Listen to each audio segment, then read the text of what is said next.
All right, all right, all right. Good evening, and happy Sunday evening. I know this is a little change for the real precious and those who are on the panel, as well as those who will be watching. However, the only constant in life is change. So thank you guys so much for being here. Thank you for our panelists. We have Arpane, Sean, and Kenny this evening. Arpane, how are you this evening, sir? I'm doing fine. How are you? How's the panel? Everybody good? Yes, doing good, doing good. Mm-hmm. Yes, doing well. All right. Kenny, how are you? Doing amazing. Good to have you on the panel again. And I think those who are watching, Tarika, I see you in the building. Thank you so much for being here. Thank you. I also see Dr. Still. I feel like it's been a while since we've seen you, Dr. Still. So thank you so much for being in the building. If you guys don't mind, definitely hit that like button as you come in. Share the live. It's going to be a short one today. This evening, I should say, we have about 3 or 4 videos. Some good topics, though. And so I wanted to get the men's perspective. This evening, we're saying this is who men emotionally cheat with. So that's going to be our last slide. And it actually goes with another video that I selected because hearing both sides from the woman's perspective to the man's perspective, there's something that's missing in the middle. So I wanted to get to that tonight and get you guys' perspective. Before we get there, though, y'all know Kendra G, she has the dating singles live, and people go on there and find love. She asks them all these questions and things of that nature. But I wanted to watch this video with you guys. I actually watched it live. But I want to watch it with you guys because this is the men's panel, and I want to get you guys' perspective. I think a lot of times when people go on the Kendra G show, especially women, of course, there's more women than men. They don't understand sometimes how outlandish they sound. They have these requirements that they've never had before for other men or other people that they've dated in their lives. And then they are live with Kendra G and she's asking these questions. But this particular woman is very beautiful, but there are some twists and turns in the interview. So I'm just going to shut up and put it on the stage. I'm 51. No, sir. And I'm a grandma. Yeah. You do not look 51 at all. Can we do the Kendra G early? I want to see this body. There's no way you're 51. I am 51, honey. Oh my God, what the hell? You are a fine ass 51-year-old woman. Are you serious? Sean, I don't normally ask these questions, but I'm so curious because you look so damn good. Did you do any body work? Okay. Yeah, you got the breast done. A little bit, I'm a little, I nursed 3 children, but I work out 5 days a week. Like, I don't play with it. Yeah. Okay, got you. Okay, enough said. All right, let's get into it. Where you calling me from, Shy? I am calling you from Florida. Okay. And what's your zodiac sign? I know you're 51. Stay still. Pisces. Can you get that? What do you do for a living? This is my beautiful daughter too. I don't want to be on the phone. I work for my son at a men's luxury spa. You work for your son at a men's luxury spa? Yeah. Yes. We're here in Orlando, Florida. It's men's luxury spa. Okay. So you have 3 children. How old are your 3 kids? Let me see. Oh, she's 30, 29, and 17. So I am going to pause it right here. So far, what do you guys think of Shy? Well, I mean, she seemed like a typical woman who's 51 years old. Obviously, I don't think she's married. Sounds like the 3rd child by somebody else, if I had to guess. And it looks like her first child, she looked like she's a swirler to me. A swirler? Yeah, probably got a white man with one of those kids. So I'm just passing judgment. I'm just passing, yeah. Okay. I know we come in all kinds of colors, but I'm just throwing that out there with no information. So just to get it started. We're gonna get there, but thank you. Sean, what do you think of Miss Shy? already so far, I should say? I mean, I'm. She's a Pisces. I'm concerned with that, but no, I'm just joking. No, I mean, she looks attractive. She's attractive, but I'm concerned where she's gonna take it. A lot of the attributes of what she's describing, looking for a man, being on the show, 3 children, one 17, the other 2 are grown. I'm curious to see which direction she's gonna go. Kenny? She seems like a assertive woman from how she speaks. She seems like she's on top of her game, as far as I can see with this short bit. That she doesn't seem unpleasant, but can't really read too much into it before questions start being asked. But she seems okay so far. Okay. This phone and camera is just making we aggravated. Ooh, Okay, there we go. We're set. I'm done. I got it. It's secured. Okay, so you have 3 kids, 30, 29, and 17, correct? yes. Yes. It's a delay. In Are they that. all by the same man? Yeah. Wow. My first 2 are from my first husband, and my second son is from my second husband. So 2 men. Yes. What kind of men are you looking for? I want someone who is around my age. I want someone who is, they don't have to be in Florida. So long distance is okay because I'm going to be working a lot. So that's fine. Someone that's going to fit in my family, Money. Should he make a certain amount of money? Oh yeah, I want him to be financially secure because it's going to show his stability that way with business. Because like we're a business family.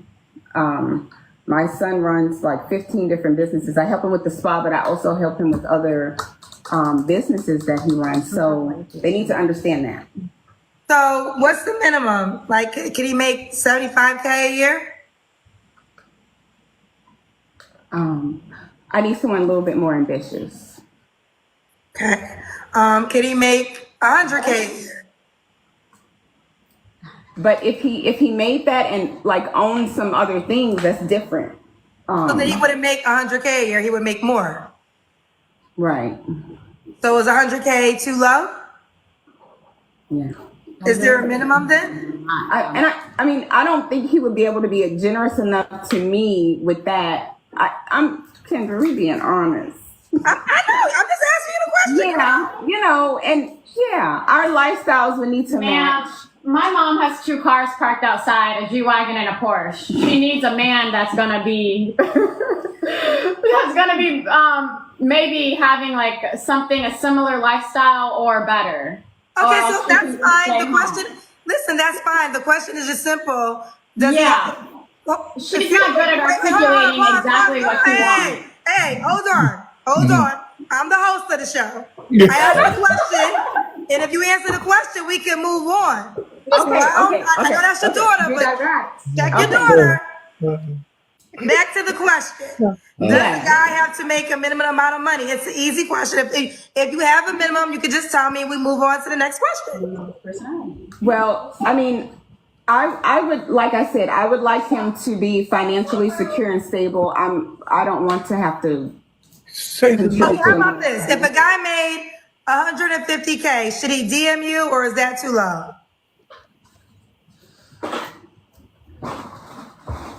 Well, I mean, I'm in my 50s. I feel like if he's just doing that at 50, he should be really secure. I want him to be secure. Okay, so more than $150K. Yes. Okay. All right. So we'll leave it at that. More than $150K. All right. We had the bad Wi-Fi before, but you so fine. Let's do the Kendra Cam again. Okay. I need to get out. We fine now. 51 But wait, why somebody put in the comments, did she lock him in the pantry? She told the boy that she somebody said that she locked him in the pantry. Wait. 50K. Yes. Okay. All right. So we'll leave it at that. More than 150K. All right. We had the bad Wi-Fi before, but you so fine. Let's do the Kendra Cam again. Okay. Okay. I need to be out. We fine now. 51 and fine. I don't know if I've ever seen a 51-year-old this fine. Well, you gotta stop thirsting for it. Let me do it. We see. All right. So y'all seen the whole video. Oh, that's the whole clip. Okay. After you've so that wasn't the whole thing, but that was pretty much Yeah, I know what you mean. Yeah. Conversation. So after putting it all together, what do you guys think about the exchange between her and Kendra? Nobody wants to go first. She's scatterbrained. I mean, she's completely chaotic, man. She can't even answer a question. I mean, after a couple of look-sees at those breasts up there, I'd probably get bored. Because she's, I wouldn't want a woman like that. Right. I just wouldn't. I mean, she might be for a fun time and for a short time, and that's about it. And the fact that she couldn't even answer the question about how much money she's looking for from a guy, that would bother me too. She just refused to put a number on it. Kenny? I don't know if Kenny's there or not. So I had commented underneath of the video on Kendra G's channel. And I said that, the lady is who she is. She comes on here on the show. She wants to find love, or it sounds like she want to find, a long distance relationship so she can probably go places. She said she's going to be working a lot, which means she's not going to really be giving this man that much attention. Not to say that men require a lot of attention, but if you're really looking for something serious, then she made it known that she's going to be working a lot. If you're being intentional with someone, you're going to want to make time and things of that nature. But I had commented that why, when people go on a Kendra G show, they kids running around, her adult child said that she didn't want to be on camera, and then comes on camera when her mom can't answer a direct question from the host, which is Kendra. And so her daughter replied back to my message. And she's like, well, I don't care to be in my mother's dating world. And I said, well, back in the day, kids didn't know about their parents' business like that. Like, you know what I mean? A kid stayed in a kid's place. And I just thought it was so inappropriate for her to get into the camera, because at this point, it's who's the parent here? Who exactly is the parent here? And like I said, R-Pain, she can't answer a question directly. And without being able to answer a question directly, how are you going to date? That was disgusting. As the young kids say, that was some nasty work. She just lost all the glitz and glamour she had once she started dictating what is required for a man to be. It's okay to say the standards that you would want, but be happy with the outcomes that come with that. The things that she wants, if we go back to the chaos dating model, you're 51, you're a grandmother, you look good.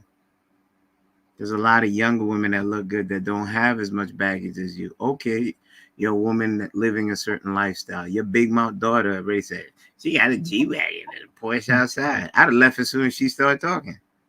I'd have been like, thank you. I think I'll save this money.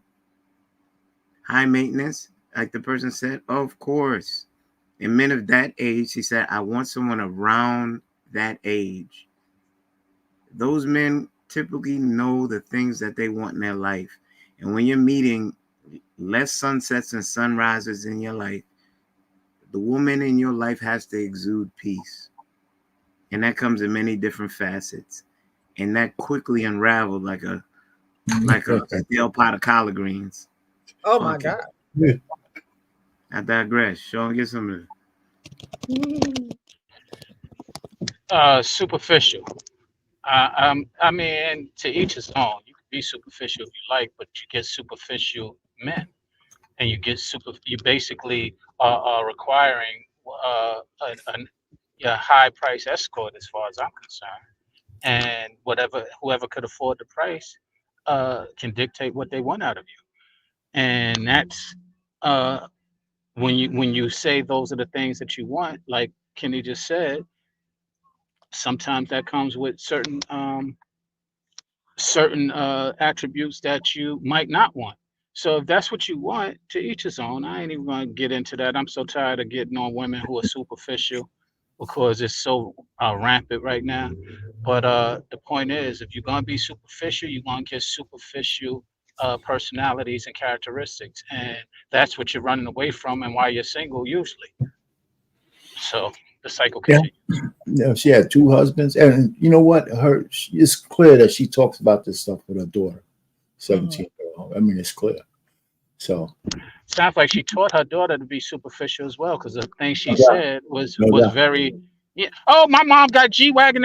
Who cares? We ain't asked that about your mom. We just like her rack right now. Can we go into? She got arachnophobia for sure. Yeah, I mean, and now I'm feeling like they're fake. So now I'm turned off by your rack They that I are. thought was. Did you drop off when Kendra asked her if she had any work done? Because Kendra don't I, usually ask that I question must have.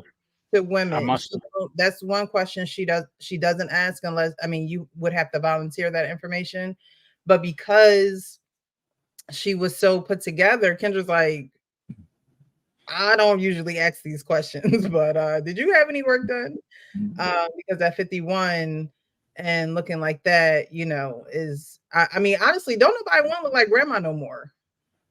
I no, there's no woman growing up like grandma did, or growing old like grandma growing old. You know what I mean? Everybody want to look like the 25-year-old. Oh And yeah. you can't age gracefully. I'm not saying you gotta look like a grandma with the glasses and the chain and the walker and things of that nature. But you can still look your age and not, have to feel like you need to look younger in order to feel like a woman. Yeah. Well, here's my issue with superficialness: is that it often is attached to a mentality that has low self-esteem, and that's just a hard thing to work with. When you have low self-esteem at that age, especially, but you are covering and disguising it with everything else other than addressing it, it's going to be a challenging relationship. Mm. You see that? I mean, she works at a male luxury spa, so she's running into men day in and day out, probably. So I don't think finding a man is a problem. One may be a problem, but That's funny because she's running into the men that she claims that she's looking for, but yet she probably getting them. But again, what comes along with those men who are in those spots comes a lot of superficialness on the male part. And superficial deserves superficial, and they match and merge well with each other, and are usually unhappy with each other in the outcome because they really have no substance. Hey, Sean, she don't get chose. She for the short stay. You understand? A woman that look that good, she come with mad baggage. You come with rude ass kids. Let's start with the top one that came on the screen. And it's listen, I do not care what you have outside. That actually contradicts what you said. I helped my son run 15 different businesses. You're a woman. You just want somebody to be there to love you. Someone that you can trust and lean into. Someone that's not there to make a mockery of you, use you, disrespect you, denigrate you. Your statements that you made denigrate men that would even give you a chance. Because now you're partly saying they have to eat the cost of your prior decisions. Someone has to be able to cater to me. He's not just going to be able to cater to you. He's going to have to cater to your grandchildren, Annie, who was back there. The sun will come out tomorrow, all that good stuff. Who want to deal with that? I ain't staying over here. Yeah. I got one pushback for you, Kenny. She don't give a shit about those grandkids. She just want the guy to take care of her. That's Yeah, you it. saw her throw the kid in the pantry. Yeah, but I'm just saying when she was talking about somebody, yeah, she's talking about somebody and to take care of me and all that. All she's thinking about is fly me out here, do this for me, buy me that, buy me that. She don't She care too about old for that. She about 5 years from that AARP. Ain't her running She this is and that. Trying to do that, she's girl. she's AARP already. She's 51. She there. that. Listen, son, And, I'm 51 years old, man, and women are still crispy like hell, man. Hey, are you kidding me? I mean, well, the blood's still flowing. Ain't I no mean, pain. I Well, bet you she can't drop down and get her eagle on. I bet she can't do that. she She can't might what? be able to. She might be able well, to. She might be trying to keep up with her daughter. I don't know what the other two children's gender She are, could throw down, man. I'm sure she could throw but down. she's at best a MILF for some of the young guys. A guilt. And Parker. yeah, exactly. Yeah, she's a guilt. And if you think about Miss Parker, she was cheating on her husband. Ain't worth nothing. But she's fine as hell. So she worth a good night, but she ain't worth a good life. You're serious. You Omar think about says the two. her body parts, but not mindset. And that's a lot of times when women get, work done, that's exactly what happened. That don't change. Siri. Hey, Siri. It's Siri, right? Alexa, maybe. Oh my God, y'all. Hold on. You got your mood music playing? That is pretty funny. That is funny as hell. You about to get another strike. You're about to get another strike and some more fans. That's pretty good. That's good. Technology, man. Oh my goodness. About to have a party up in here. Ain't nobody. Okay, back to the show. Yeah, so women get their body changed and they don't change their mindset. They don't change their mindset. They barely change their eating habits and things of that nature. Like, you know what I mean? So in her case, it looks like she only got, I guess, maybe her boobs done. I don't know if she's had anything else. But to nurse 3 children, there are a lot of women who say, I nursed a lot of children, or I nursed this person and that person and this person and this child and that child, and I want to get my boobs done. That doesn't change your mindset, your attitude, the attitude that you give off, the people that you talk to, your mindsets towards certain things such as relationships. She wants someone to be generous to her, and generosity starts before a man opens his wallet. I don't know why women don't understand that.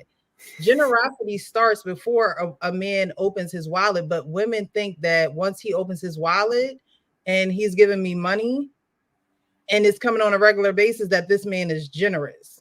No, he could just have money.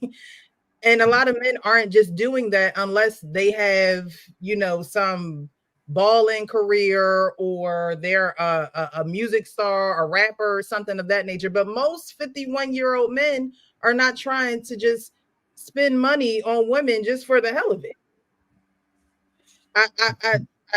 Well, it depends. It depends on how much they have. It depends. Something out of it, and it's not the relationship that the woman wants. What were you saying, Sean? I said it depends on how much they have at that age. And a lot of times that is exactly what they want. They want somebody that they know the price. They can go ahead, pay the price, and do what they want. And then we find bitter women who give a price, and then they feel cheap, and their self-esteem goes lower because that's all they're worth is that price. I wouldn't like to say that. That's kind of cruel. Woman is not getting the relationship that she necessarily wants. But then again, this woman don't sound like she wants a relationship, and so it is a transactional type of thing. So can I add some precious to that? See, she says she's looking for a man 51, right? Mm-hmm. You know, Around I'm her thinking that, well, she said around 51, right? Around her age. Been married twice. I'm, So I'm thinking a man who's that age, probably he's done with kids. I think he would be okay finding a woman her age that looks good, so he doesn't have to dip into the 30s just because he wants to play around with a young girl. You know, seriously. So Uh, he'll play around with a 51-year-old lady who looks good. Now her superficiality might be something that might turn him off, but at least they'll be equally yoked in age, and she looked like she wants to have fun. I think she could. I personally think she could still throw down. I push back on that, Lil Pain, Okay. because quite frankly, at that age, and I'm in that age group, and I'm single, you don't really want somebody who's that age but got a 30-year-old mentality. You rather go with a 30-year-old with a 30-year-old mentality. No, I don't disagree with you. I'm just saying that if you're just having fun, you don't care what her mentality is. You just want to go have some fun. But again, you're lending to my point. If I'm not caring what her mentality is, why am I going for a 50 when I can get a 30? Well, because a 30-year-old woman comes with a certain amount more baggage. Nah, they actually don't. They're a little bit more possibly, especially when you're older, they're a lot more cooperative because they're a lot more respectful of your tenure. Listen, man, if she's for the streets, man, she knows that you're coming down there to dip the wick, and she's gonna charge you premium prices. She's gonna charge you premium price, you old fuddy duddy. I know what you want. Let's negotiate. That's what she's gonna do in her 30s, because she knows that's why you're coming down. And you find a 51-year-old whose market value is a little bit less, even though she don't think so in her mind. My negotiating price is a little bit better. Nah, because a 50-year-old, she just said a 50-year-old, her prices are up there because she has the G-Wagons and all of that. The 30-year-old don't got that. So her price is down low. Yeah, well, now you're going down into the 20s. We were in the 30s. Now you're going down to the 20s. So I'm saying 30-year-old don't usually have two cars, G-Wagon and a Porsche. No, forget about her cars, man. That's her daughter talking about. But that's the price, though. But that's the price you pay. That's what I'm trying to say. That's the scale of the price. He ain't buying those cars for her. He's gonna have his own cars. She was married twice. Yeah. So I think the first guy there's no argument, Sean. We can look at it two different ways. There's no real answer. She was married twice, like Precious said. How'd she fail twice? The second husband passed away, but she didn't want to speak about how he passed. But they divorced before he passed away. The first husband she was with for like 17 years, I believe she said. They met in like high school. And I believe she was married to the second husband for like 4 or 5 years before they divorced, and then he passed away. She put him in the grave, got the insurance policy, got it. Let me not be cruel. Let me not be cruel to her. Men of value, we've broached this many a time. She would not be the first pick. Men of value have options. She's competing with the younger woman with real breasts, no baggage or less baggage than she has. And older men, they love to groom women. I don't mean groom like Diddy or nothing like that.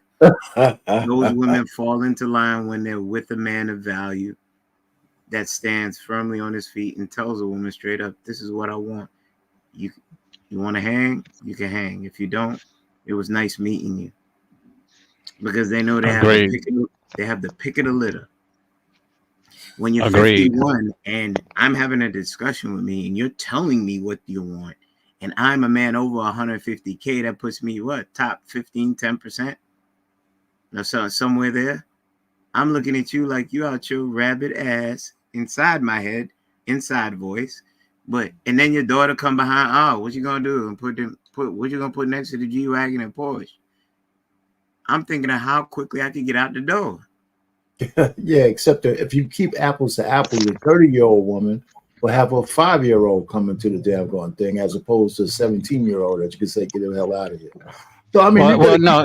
I mean, You're right. But Payne, you got to think about it. A 30-year-old with a child probably ain't gonna. You still have other choices of 30-year-olds without children. You have choices of 20-year-olds without children. You have choice. You have so many other choices than that 51-year-old lady with high. Go ahead. You got to be equal. I mean, if the chick, we're talking about a chick who's got to be like her in her 30s.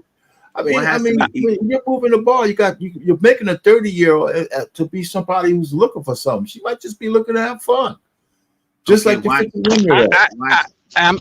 Go ahead, Ken. Men of that age that she want pretty much have an idea of what they want. They will dictate it. They will not ask. They will dictate. You will dictate men of to value. Her. They will dictate. Okay, either hang or you can't hang. This is what I'm offering. This is the lifestyle I'm wishing to put you in. I agree with that. Older women, like older people, become more set in their ways. I agree with that too.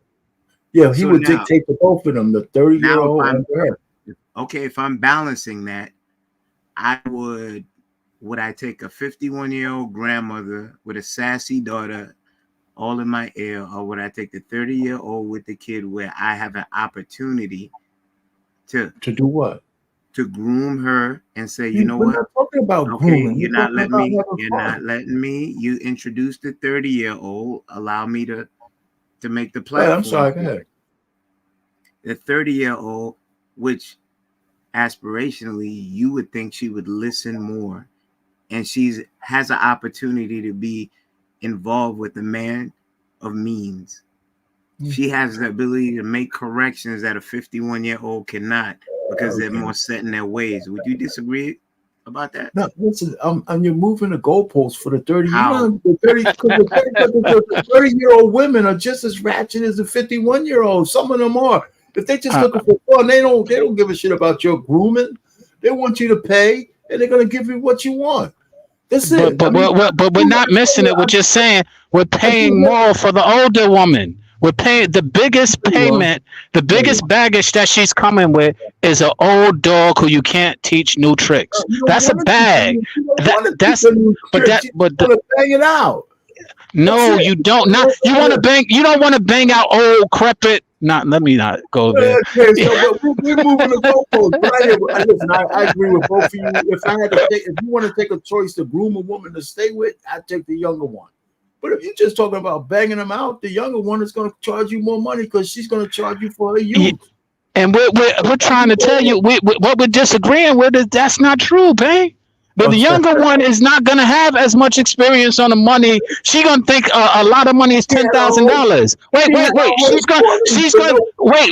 Hey, let me just share this with you, and we go on it all the time. The younger one, the 30-year-old, is going to want a man with 6 figures. She just finished saying she want over 6 figures. She's already told you that she's more expensive than the younger one. What part don't you get? You moving the goalposts. No, I'm not. You think the 31? I've seen Kendra G's shows. You got 31-year-old women in there want $500,000 from a dude. They got 18 kids from 19 men. And they still want $500,000. Listen, you guys are fundamentally right if you're looking for a relationship. I agree with you. I agree with you 100%. That's okay. We can land it there. We can land. Well, you wait. So did she go on Kendra G's show? Payne, did she go on Kendra G's show looking for, an intimate night or a relationship? She sounds to me that she's looking to get banged out by somebody. Okay, I'm gonna ask again. Be fair. She went on Kendra G's show looking for love, not a quick night. What you said? Not to dip her wick. Okay, all right. You don't think that? Wait. Honestly, you don't think she could go out there and get? No. Yeah, she probably could. I mean, she probably could, but she's using all her avenues. No, she gave her requirements. If you want me, she gave her laundry list of things that would make her acceptable, make the man acceptable to move in there with all her kids and the ones that she throw in the pantry and the snooty little red ball. This is what I come with, and you got to make a lot of money. All right. This okay. listen, I can see the point. We got some new panelists over there, man. Shout out to Big N 11, $10 super chat. He said, I don't want to hear Payne talking about banging someone out. Welcome. Hey, what's up, Big Ant? What's going on, man? No, hey. Thank you guys for joining. How are you this evening? Hank, how are you? I think my stomach's a little turnt, man, after hearing all Payne talk like this, man. God damn, I might need some of that pink stuff, that Pepto Bismol, some milk of magnesia or something. Okay, man. You don't rub it in, man. Jeez. That was uneasy. I'm just saying, but no, I'm good. Precious, I appreciate you having a Sunday night show. So that's all good. Shout out to you. Thanks for being here. I appreciate you. How are you, Sean? I don't know if he's there or not. This is Sean's first time being on the panel. Well, whenever he gets there. What's up? What's up, Precious? How you doing? I'm good. How are you? I'm good. Salute to the homies. Big Hank, what up, bro? Salute. How y'all feeling? What's going on now, Sean? I need another sweater. You got me? I got you, big dog, for sure. Appreciate it. Oh, you got merch? Drop it in the chat now. Don't be gatekeeping over there. Is it only men's apparel? Nah, it's unisex. My link is in my what do you call it? That little thing under my name. Let me see. I can drop it though. Pause and Yeah. drop. Definitely drop the information in the chat. Hey, Right. Mr. Payne getting frisky tonight. Sean, anybody ever told you sound like JR? Sean, you think his old ass would sit down somewhere? You think he gets old? I am sitting down. I am sitting down. OG been active for a minute, man. Salute to Mr. Payne. Oh man, what's going on? It's after dark. That free come out, I guess. All right, so we want to move on to the next topic. We just got a few topics tonight. I'm not going to hold y'all long this evening. This one, I need my phone. So there's a guy who, most times you see women going on the internet to ask for advice, but there is a man who feels as though he said something unforgivable and he doesn't know how to take it back. Okay. You guys might not be able to see this, so I'm just going to read it so you get the gist of what's going on. He says, I know I'm the shitty one here. I came on here to ask people for advice. I can't tell my friends or anyone close to me, so I just need help from unbiased individuals. But basically what happened was that me, 35 male, and my wife, 34 female, got into a heated argument. She wanted to go out with her friends to a club, and I really do not like when she goes out to such places, as she exposes herself to disgusting men who are there only for one thing. And I don't want anyone to look at my wife that way. I've been very clear that I absolutely hate when she goes to clubs, no matter who she goes with. 2 days ago, she told me she was going out with her friends and started putting on her dress and getting ready. But when I saw her outfit, it looked a lot like something she would wear at a club. So I asked her where she was going. And she started huffing and puffing and telling me to get off her back. I kept pushing and she finally told me she was going to a club and the argument started. We were saying a lot of things to each other that wasn't very nice. But at some point she said, be happy I married you because I'm the only one that was able to take your BS. And I responded with, yeah, actually, you are right. The woman I actually wanted to marry left me, so I settled to be miserable, but at least have a partner. After I said this, she didn't have to tell me how deeply I screwed up. I already knew. She packed all her stuff and our baby and went to her parents. I've been calling and texting, and she's not answering me. I know I screwed up. Please help me. Women who go to clubs are disgusting, and I don't want my wife to look like that, but she doesn't seem to understand. The only thing I know, I really messed up and was telling her what I told her. So they had this heated argument. She wants to go to the club. He don't want her to go to the club. She's getting dressed. They have the argument of, hey, she says, be happy I married you because nobody else is going to deal with this BS. And he said, I only married you because the person I was in love with left me. So I decided to settle and be miserable, but at least I'm with a partner. Is that something that you say to your wife and then regret it? Or is this something that can be repaired and fixed? Man, he is his name is Goofball Jamal. So many Goofball. goofy moments in this. He is a goofball. The first thing is he should have, if he was gonna drop his nuts, you should drop your nuts up front and let her know that you ain't hearing all that club shit. If that's how you feel, drop your nuts immediately. That way, when you find out she's doing it, there ain't no confusion. Also, he's a goofball for reacting emotionally. She was absolutely fucking wrong for what she said, but he lost the moral high ground, any more high ground he may have had by reacting emotionally. Well, since you said that, I'm gonna say this. Like, that's some goofball shit. So he is a goofball for saying that shit. Now he's a goofball for after saying the shit emotional. Now you chasing behind her. So now she got the power and the leverage in the situation, and you have no moral high ground. He sounds like a goofy. Now I know a lot of women will say he sounds insecure too with the club thing. I'm not a nigga who necessarily cares about my chick going to the club. I'm not that type of nigga. But I understand dudes who care about that. So just saying, like, he sounds bad all the way around. Hopefully she leaves him and he finds the right chick for him. You know what I'm saying? And he don't get killed in court. Mm. Kenny? I think that that was the beginning to the end. You said what you feel, and you were holding on to for more than a while. You grew to resent her, and then an opportune time occurred so that it could come out. As for the thing of the woman going to the club, you inspect what you expect. I ain't gonna have no woman out there that doesn't conform. If you're my wife and I walk these streets, I'm respecting you. If you're my woman, you should respect me. You attract what you attract. If you go out there wearing a whore's attire, what you think you're gonna attract? I know there's a lot of brothers, some that I know that are in prison, some no longer here, because a woman put them in situations because they couldn't follow decorum and etiquette of a relationship, and things got escalated. As for that relationship, listen, that looked like that was a pot of gumbo that nobody wanted to taste that bubbled over. Maybe they can get counseling. Maybe they can find a church elder and sit down. I don't know the dynamics because I'm sure there's more context than just what we see.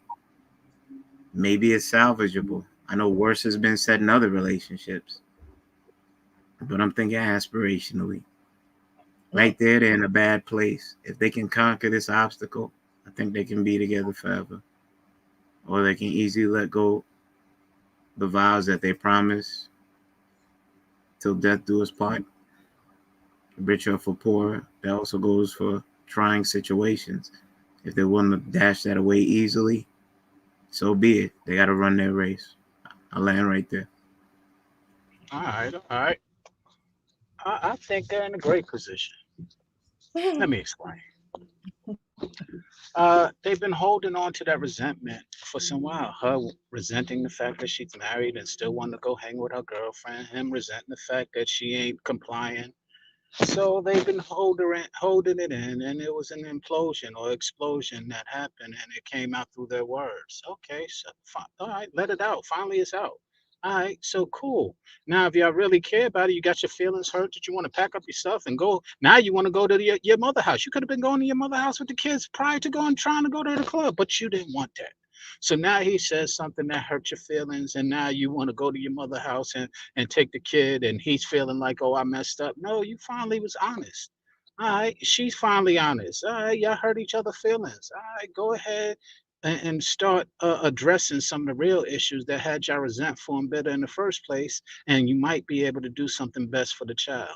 But unfortunately, you were sitting there getting in a position of where the child was suffering, y'all was suffering because y'all just wasn't being honest with each other. Y'all just wasn't regulating your emotions properly, and and y'all playing the game of who got the leverage.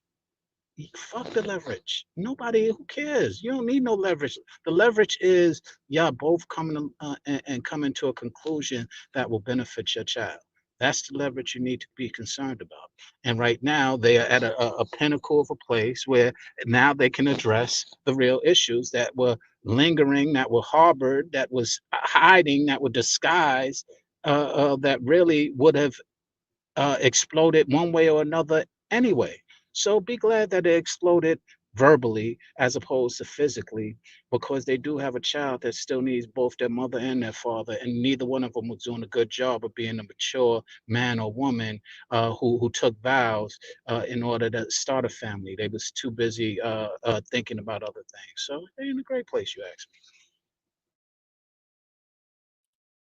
me. Okay, they're in a great place for everything to come up and come out. Well, it done came out already, but they're in a good place to start from there. Okay, Arpane, where you about to go? Yeah, let me go for it so Hank could bring it home. First of all, Sean's correct. He should have had that straightened out before they even got married.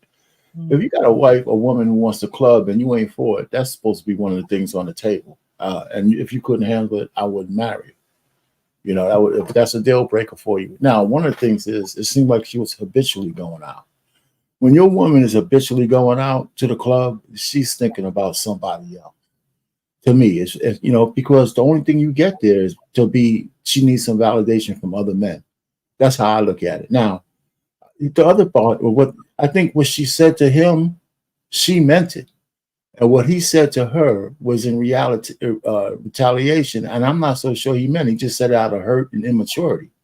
Right. So she was telling him, she gave him a message. I'm only with you because nobody else wants you, kind of thing. And I think she meant that. She's have already clocked out from this dude. That's how I'm thinking. She's already, and he put the nail in the coffin when he retaliated the way he did. But I think he wasn't picking up the messages, especially if you're getting those kind of arguments. You know, that's what I think. I mean, women. You know, I think she's giving him a message. He understands the message, but he doesn't know how to deal with it. Right? Yeah, that's what I think. And so he dealt with it the wrong way. I don't think. First of all, he could be. I think his remorse by trying to beg for her back, he's making it worse. You know, hell with that. You know, hell with that. You know what? I would have to just. If you're gonna leave me, I'm not gonna chase you. But give me my kid and get the hell out of here. That's what I'm saying. Yeah. I wouldn't fight about that. They're 34 and 35, and she's still worried about going to the club. Yeah, man. She's clocked out.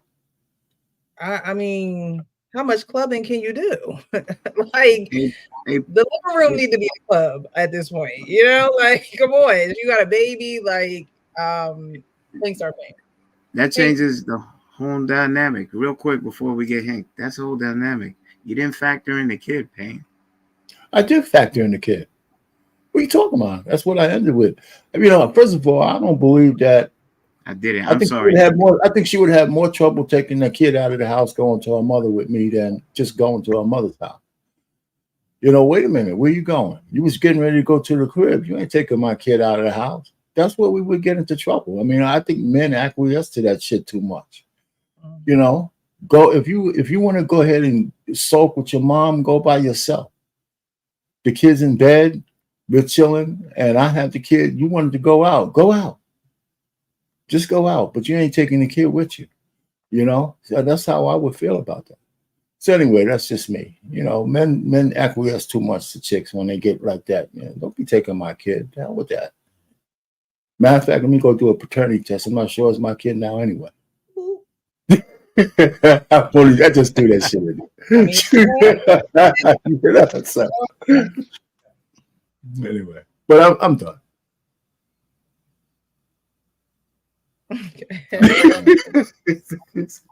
You too old to be this goddamn petty, man. God damn. Well, what's petty?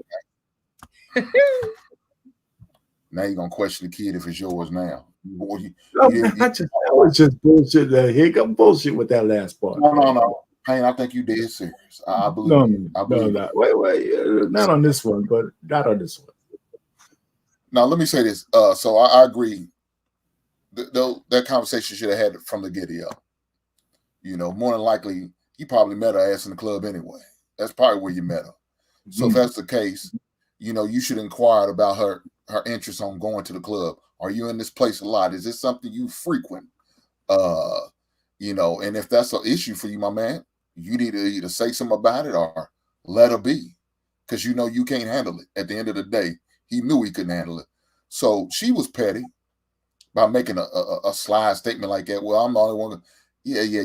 She went from the gut punch, and that hurt him. So his way of trying to get back is try to go even lower. And so that's what he did. Now he's feeling some type of way because he went when he did wrong. You know, as a man, you know, we got to take the high road sometimes, and sometimes it's hard to do it. When you got a petty heifer like this, it gets even harder. So with that situation, he probably should have walked up on the guy in her face and looked her straight in the goddamn eye. Don't you ever talk to me like this. Probably what he should have did. Don't put hands on him. Just get up a stern stare and look the straight eye. Don't you ever talk to me like this. I'm a grown ass man. And then just with whatever will happen after that. Now, if she got upset and said some extra shit, then you walk away. Turn your back on her ass. Because right then and there, from where I'm from, that's a sign of disrespect. You're going to disrespect her by turning your back on and not giving no attention. Give her ass the goddamn cold shoulder for the rest of the night. So you saying fuck you without even saying the words. That's what he should have did. But he went the petty route. Now he dealing with it. Now he about to go in key sweat mode to try to get her crazy ass back. And I don't even know if it's a good idea because it sounds like they are a match made in hell. I'll leave it there.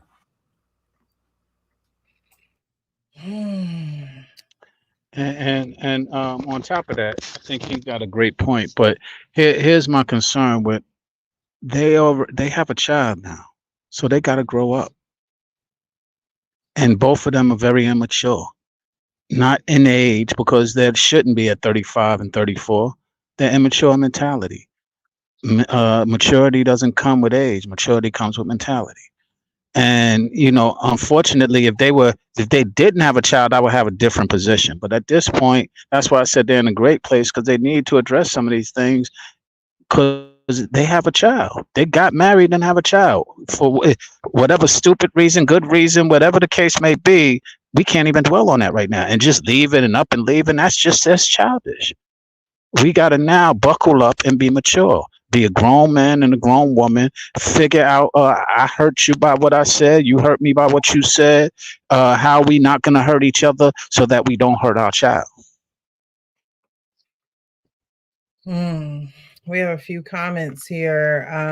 World Class said child alienation is all I heard. And that kind of was speaking to what our pain was saying. You know, if you're going to leave. But leave the child here. What you taking the child for? Taking the child is a maneuver that women do when they want to not say that they're not coming back. So it's like they're taking a child, and that's the statement. Like, we're not coming back, or I'm taking the child away from you.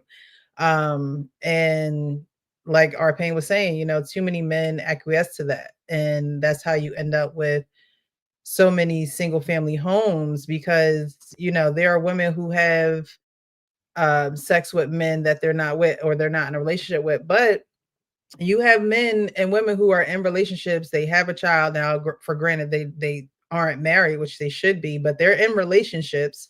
Probably have been in relationships for a while, and now a child has come along, and all hell is breaking loose, like Sean is saying. And instead of taking a step back and evaluating and saying, okay, I've been with this person for a long time, or I've been with this person in a relationship without a child, and instead of taking inventory of the things that's not working in a relationship, or that's not getting, you know, you're not moving each other in the way that you should to get the responses that you need from each other. Instead, you're throwing jabs, you're fighting unfair, you know, and those things are not going to progress the relationship. And now that you have a child, another addition, another dynamic, another growth in the relationship. If you're not growing in your relationship, then raising the child is not going to help that. So you have to get on the same page beforehand. And like we talked about on Thursday, be mindful of, certain behaviors. Dr. Still says one is emotional and the other was arrogant. Yes. I don't know, for a man to say, I only married you because the woman I love left me. I mean, I think it would take a lot for a man to actually say those words. We're actually, the last two videos, we're actually going to get into a woman pretty much saying, I don't think men really verbalize what you're saying. And she's talking about the man who was speaking in the video.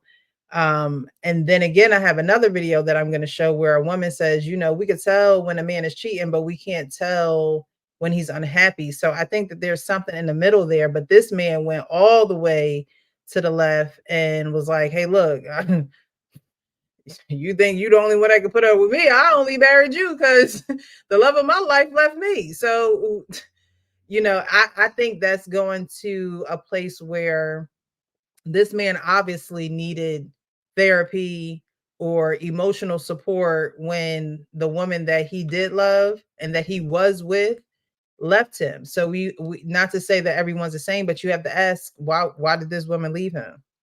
Like, why did she leave him? What are some things that you have to look internally and say, okay, these are the things that I need to work on?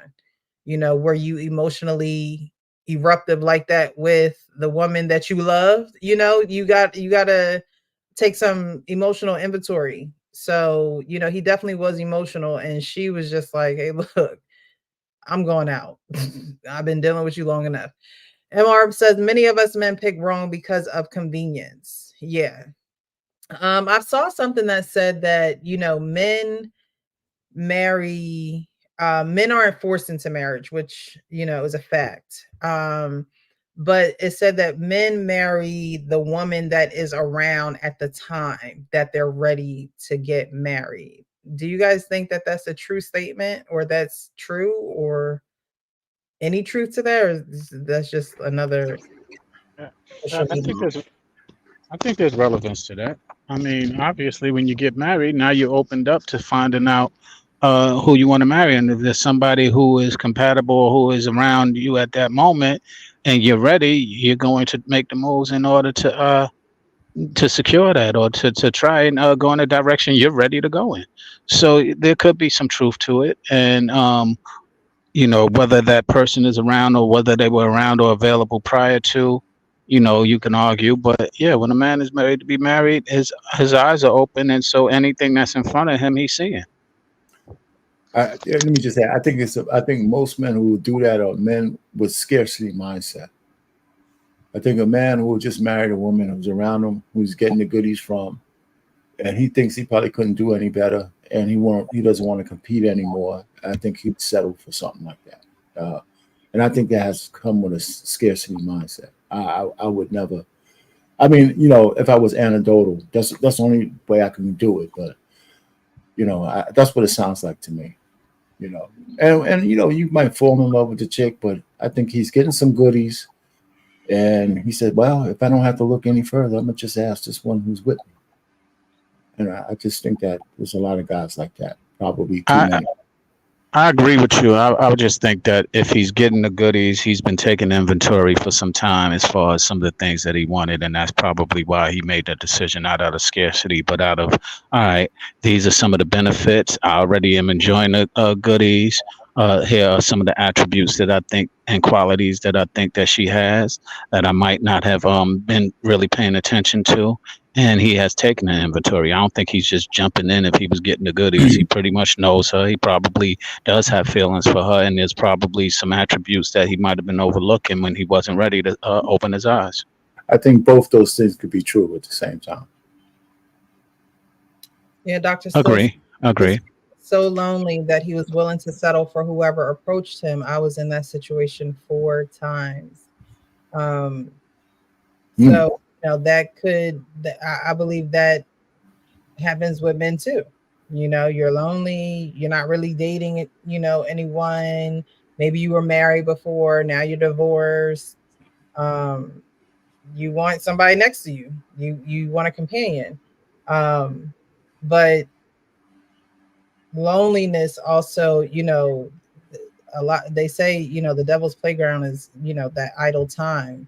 And Mhm. so a lot of times you have to find something different to do with your idle time, especially when you're coming out of a breakup, or, like this man said, the woman that he loved left him. That's when you have to do something, productive. And that's usually men start to work more, get in the gym, do things that's going to take their mind off of whatever is going on. But there are men who fall into that loneliness trap, and that loneliness trap really blinds you from what you need to be seeing in a woman who, you probably shouldn't be with. But because she's offering you the physicalities of what, you're lacking, it seems like you're getting that 80% when really you're only getting 20%. I think there's some truth to that. I think I want to touch on a point that was we kind of glossed over. We touched on it a little. The fact that both of them had unhealed traumas. That's why one is running out to the club because she's still not over something that she is absent from, or something's absent in her life, and he uh, having a breakup with the person, or the person leaving him who he's in love with. According to him, he has some unhealed trauma. So we're dealing with two people. That's why I said we're at a great starting place, because unfortunately it would be a great time to break up without a child. But because there's a child there, you got to put on your big boy and big girl panties and underwear and start acting like adults now, and start acting, yeah, y'all said things, y'all were petty, y'all, you got to have grace for that, forgiveness for that, and let's grow up. That's the problem. They both are not grown. They both are not uh, uh, healed, or whatever we want to call it. There's a lot of different signs of it, but we got to start identifying these things, not gloss over it. No one's right or wrong. No one's lesser or more mature. They're both immature. They both need to grow up, and they need to do it for the sake of their child. Yeah, because that 35-year-old is going to be like that 51-year-old. And then she gonna have her daughter in the background like, no, my mom drive a Porsche, and so that's why it's important to really be on the same page with the person, especially if I mean, they're married, you're married. It's not like, you guys are just dating or courting each other. At this point, you're married. So obviously you missed some red flags in the beginning, but you took that step. You went to the altar. So, if there is it don't seem like there's no domestic violence going on, it seems like her going to the club could be a gateway or an avenue for her to be able to have access to other people, and other people to have access to her. So, that I'm sure he's looking at that like, yeah, I don't want that to happen. But the way that he's conveying the message to her is completely off. But it doesn't help when, for them to say there are only reasons why they married each other, as if they wasn't standing at the altar and said vows. It's just like, what y'all say the vows for then? Y'all should have just said what y'all just said at the altar. It's like, how do we get here? How did we get here? I gotta So give he should have pushback. he should have actually never married her. Actually, I gotta give should have. pushback on what they say. You marry and cleave to what's in your vicinity, or you will have a rampant. Uh, you would have a large percentage of men getting mail order brides or going across seas on a whim to marry women. You tend to get in relationships with who's in your locale. That's a given. And most of these relationships are people that have started from friendships or acquaintances that you know. You're not cleaving people on the regular that's out there in Timbuktu or Nepal. No, you're dating in your pool of people that are around you, or that come to pass, and that's the high percentage. And within those, you have fruitful relationships where people do the time, do the introspection, learn about the other person, and they learn about you, learn about your shortcomings, accept you for your flaws. Then eventually one gets brave enough to take a knee and say, you know what? I want to give this a go. I want to see if I could have a life with you. I think that there was something that they're not telling within these bitter statements of how they got here, because I don't know many people that don't really like each other would commit to a full marriage, then have a child. I don't know if that the child is premarital, postmarital, but if it's postmarital, now you no longer have a say to, okay, Splitsville. You have a duty to that child. Do you not? You're in there, and then you guys are having these discussions. Is the child present? And you know, children are sponges. So now, if you lean to what Sean said, even though, you know, none of us are clinically certified to make these calls on what these people are, you would be spreading trauma. If you're gonna break amicably, break amicably. That kind of petty stuff. Oh, I'm gonna do what I want. I said what I said. You know, and then you still want to be with her. That means there's something in your heart that still cleaves to her. It's not as simple as what is said. That's why I said what I originally said. Them seeking counseling, trying to work it out. If it can't, then at least be grown people about it and split amicably. But not just like this. You're going to pick up the kid and just do that, because that's what most women do. The leverage card to be spiteful. Yeah, in the beginning of the of his excerpt here, he says, I can't tell my friends or anyone close to me. And to me, that's a red flag, because, you know, and we're going to get into in the last video, but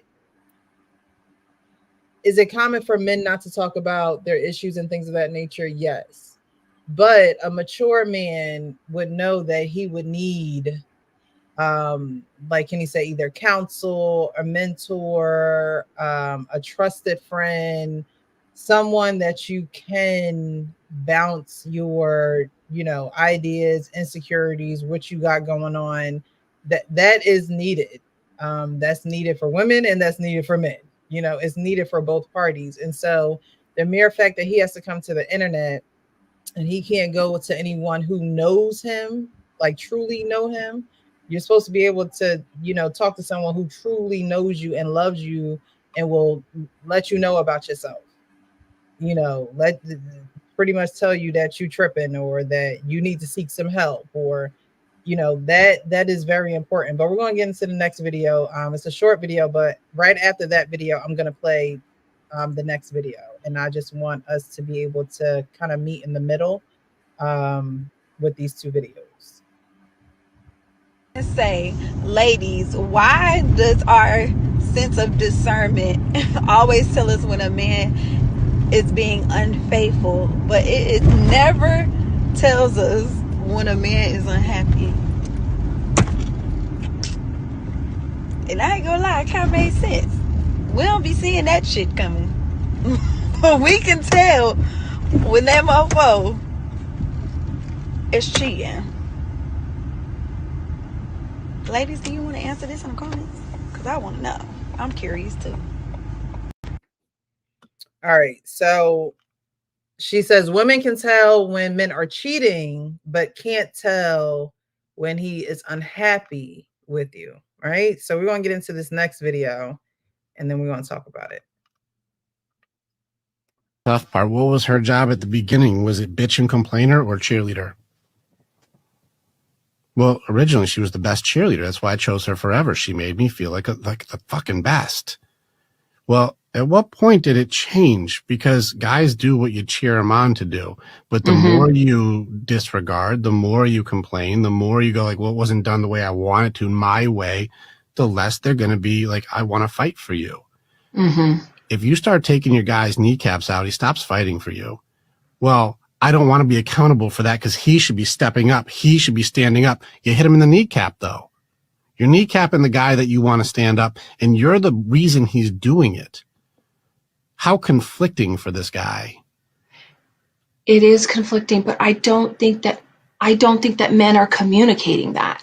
I just think that men who are isolated, men who don't have mentors, men who aren't taught the way, men who don't even know they can be warriors.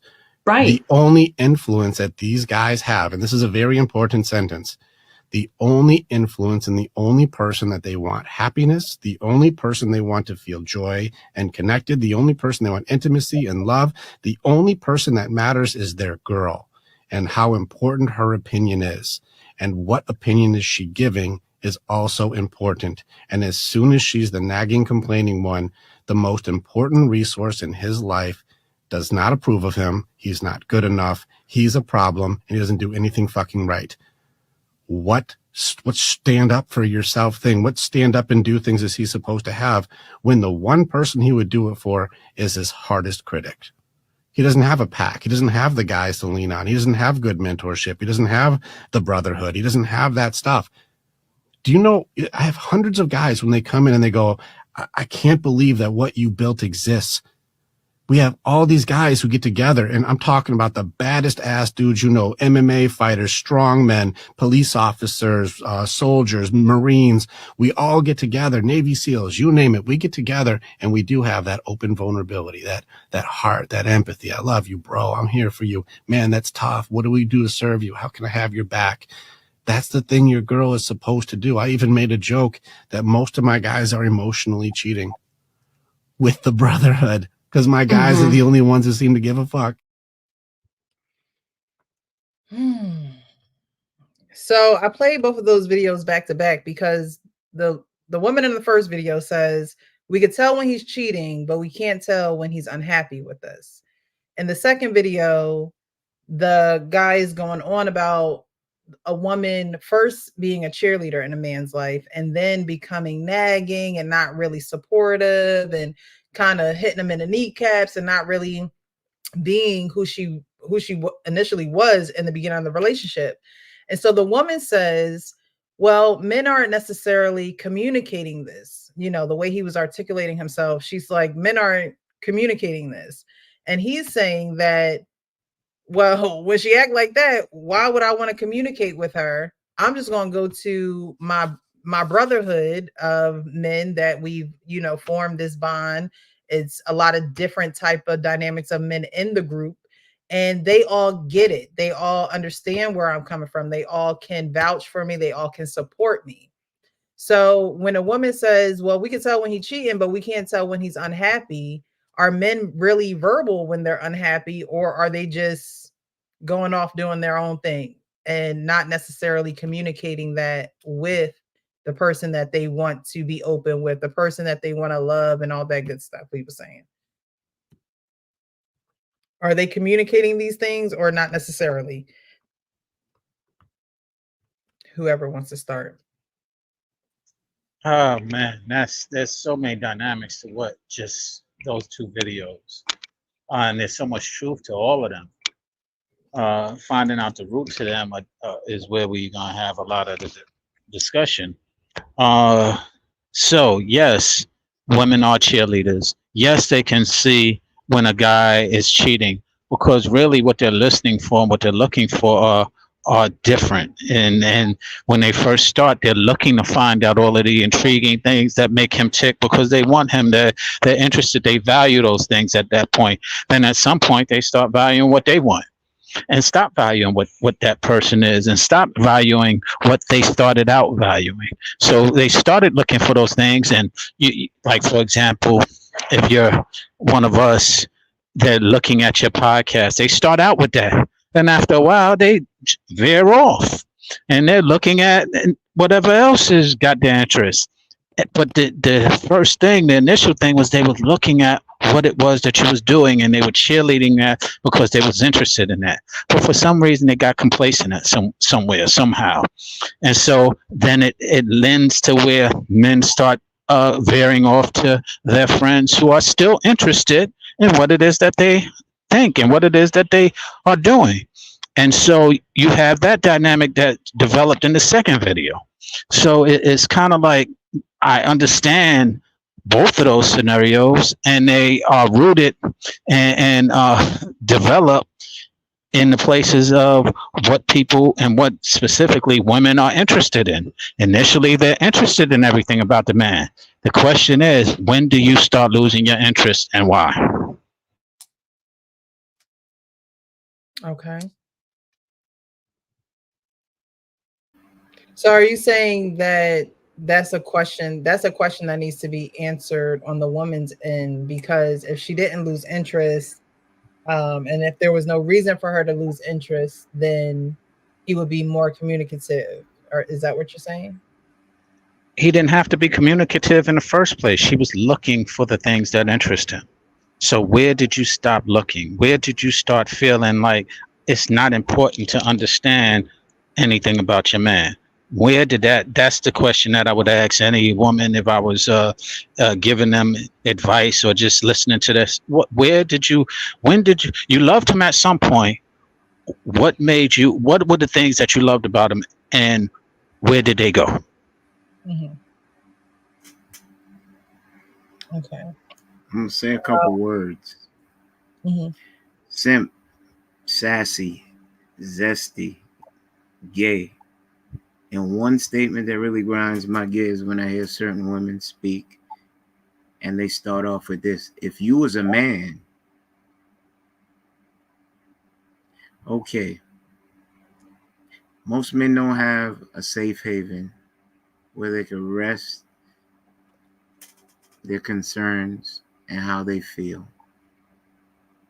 to anyone without being shamed, unless you find a special friend or you have a special group like that man tried to show you, because the majority of the women would say that they're that safe space for them men.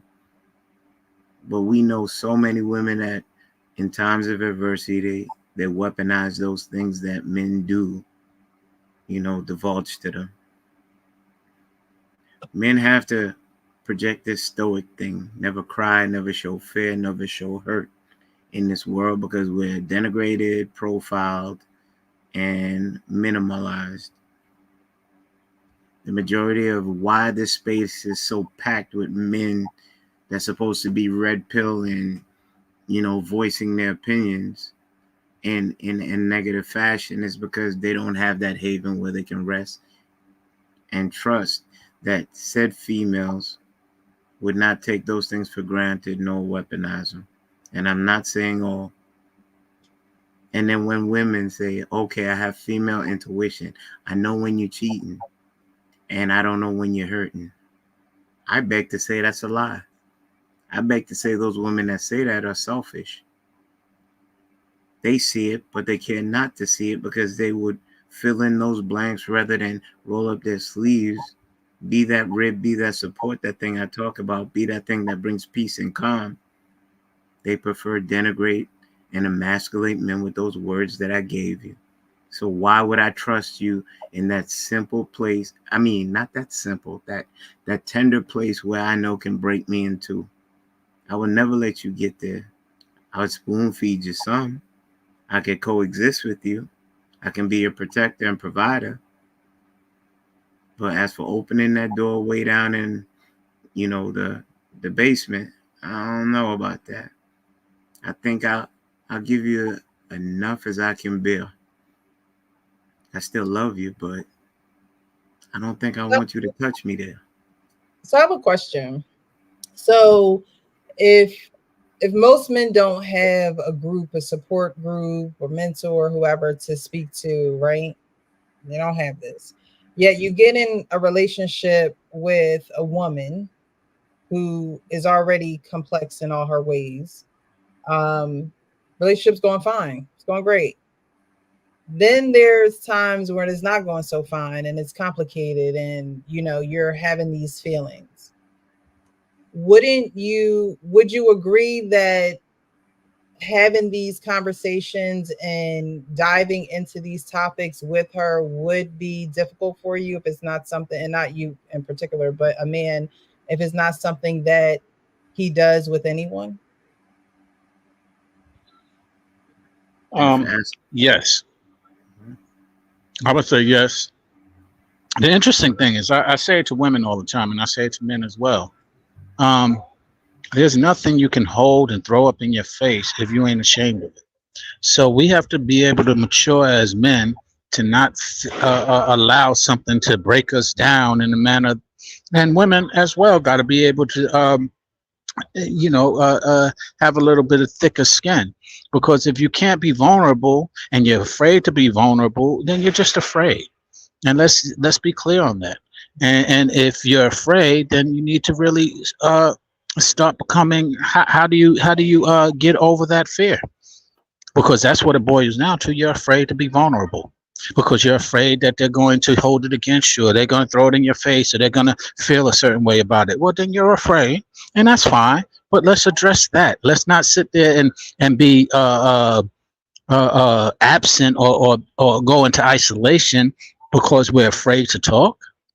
Doesn't make sense. I don't recommend it for women, and I don't stand for it for women. So I can't stand for it for men who are sitting there trying to stay in a place of, nah, I don't want to, I don't want her to throw it back up in my face and weaponize it. She can't make it a weapon unless it's something that can harm you.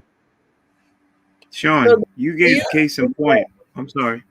Go ahead.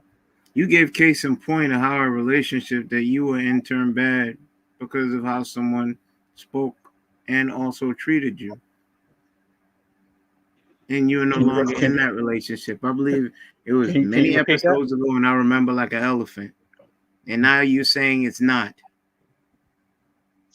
A woman can snap a man in two. The greatest wars in this world were fought. I agree, but we need to be able to strengthen ourselves so that can't happen as easily. So, but when you say it like you just said it, you had the floor to just show that your statement didn't hold that. It fell flat because it would be hypocritical from what you said prior. Which is that you held certain things, and when said to you, that caused the demise of the whole relationship, like that thing that Precious just read out. A woman destroys you like a razor blade with 1,000 cuts. If a woman a woman don't do that. A woman don't do that. I'm almost done. I'm sorry. I'm almost done. A woman emasculates you once, you never forget it within a relationship. That's a wound that don't heal, because it will always be revisited once her tone rises or it goes to that place. You will always remember it. So men have to be very careful, because men are fragile just as they are women, because we have the social contract.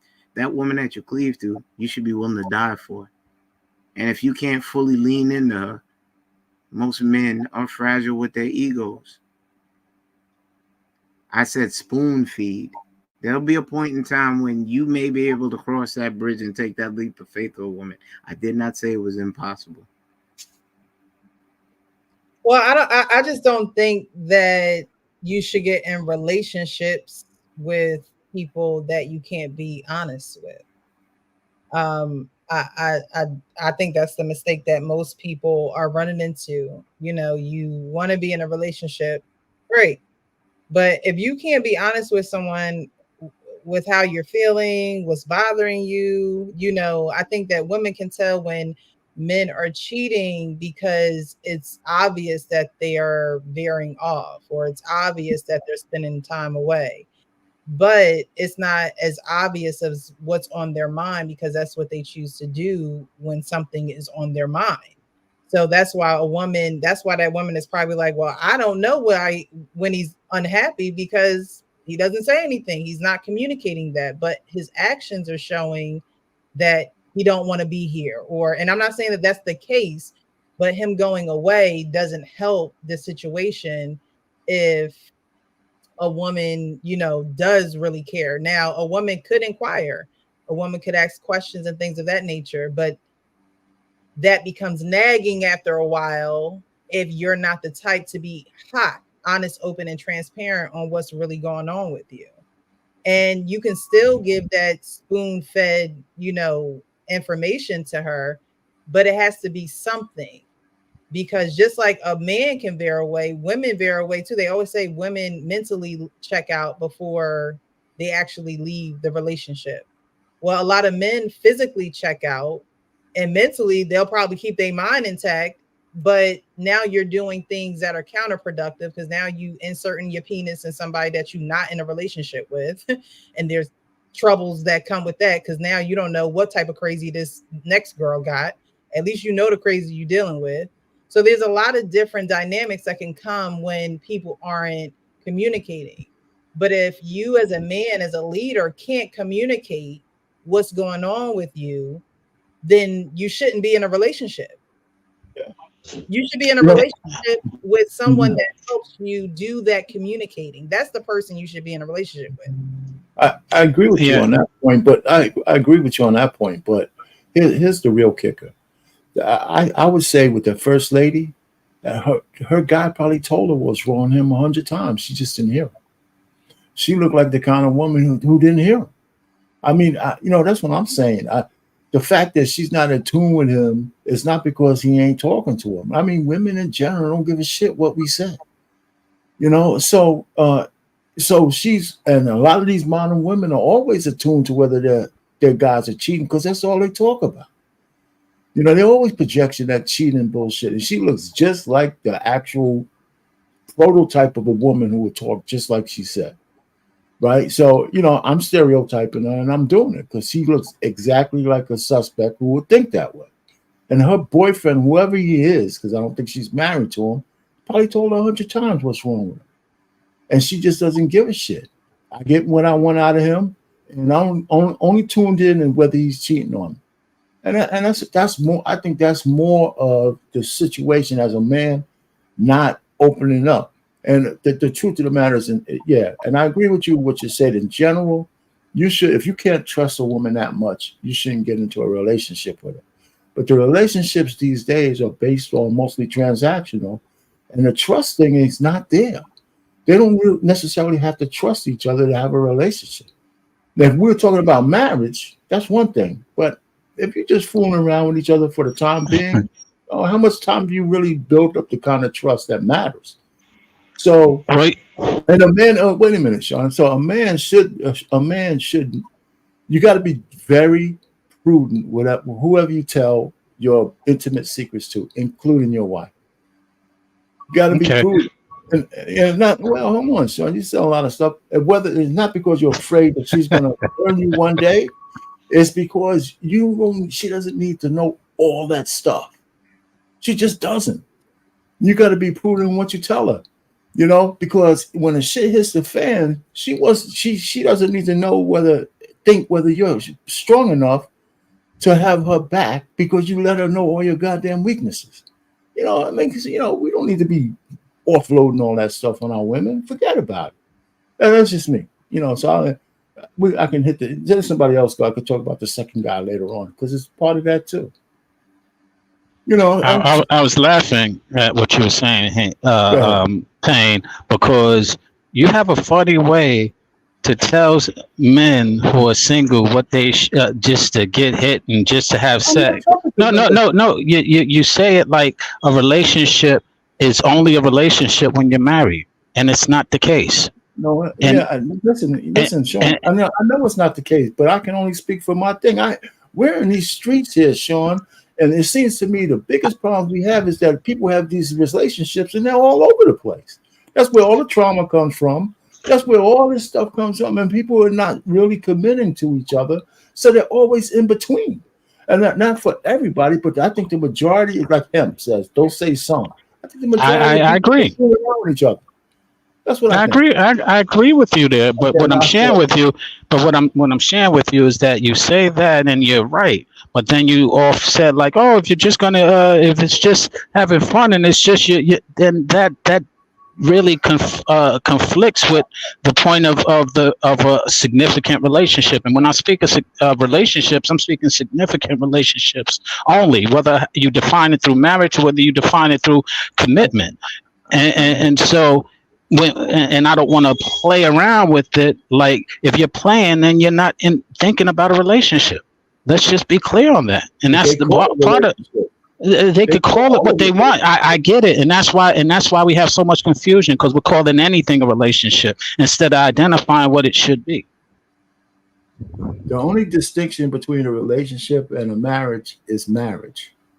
Everything else is a relationship. If I'm with a girl, And whether that's it's serious or not, it's a relationship. and that's how you speak, and I'm correcting you. That's not how it You is. can't correct That's your mentality. I read That's it your that way. what I'm I can't sharing. read it that way, Sean. Okay, I know, but your meaning doesn't apply with everyone. Is what I'm trying to share with you.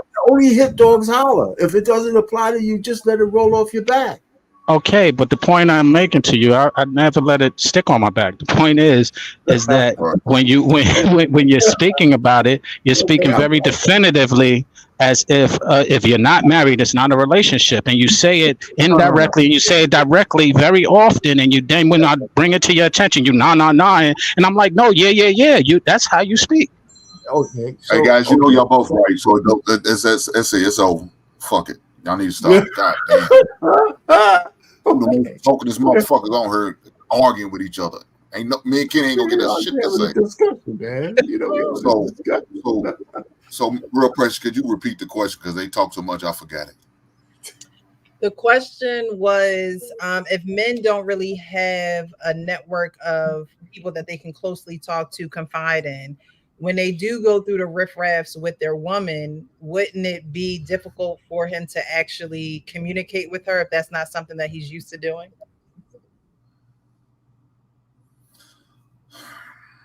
Let me say this. Most men know how to communicate.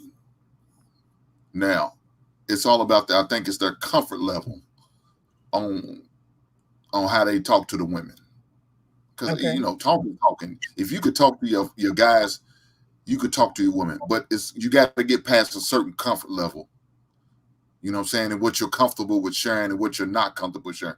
That's the hang up right then and there. It's the comfort level that you got to have. And some guys don't feel comfortable because maybe they seen what their women do. Look, guys pay attention all the time.